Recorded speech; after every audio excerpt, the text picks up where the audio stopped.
mga Mariko!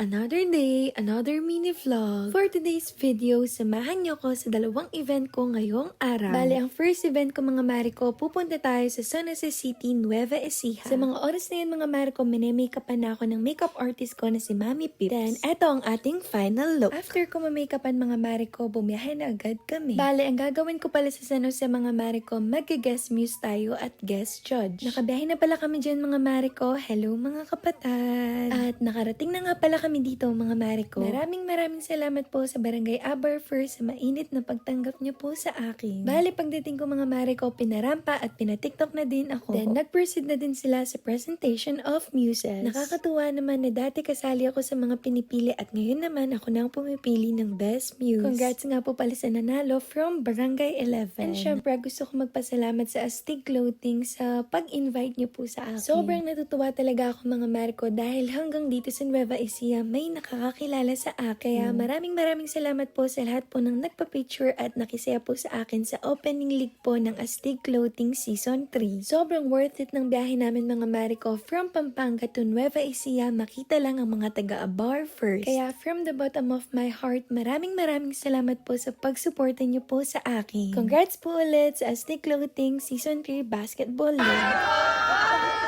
After ko dito mga Mariko, punta naman tayo sa aking second event. Nandito naman tayo sa San Basilio, Santa Rita, Pampanga. Bale, mag-judge tayo mga Mariko sa opening din ng kanilang basketball and volleyball league. Pagdating ko mga Mariko, na-surprise ako kasi sobrang bongga ng setup nila. Talagang pinag-isipan at pinagplanuhan talaga nila ang kanilang opening league.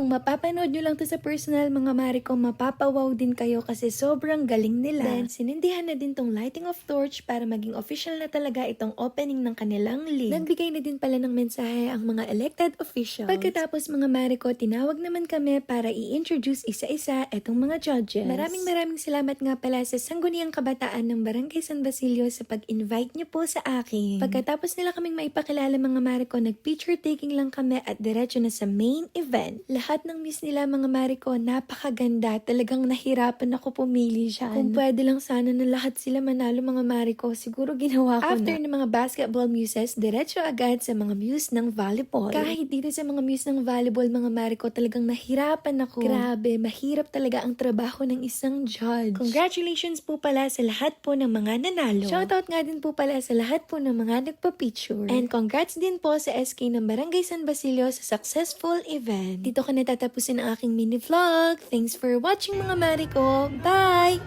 Mwah!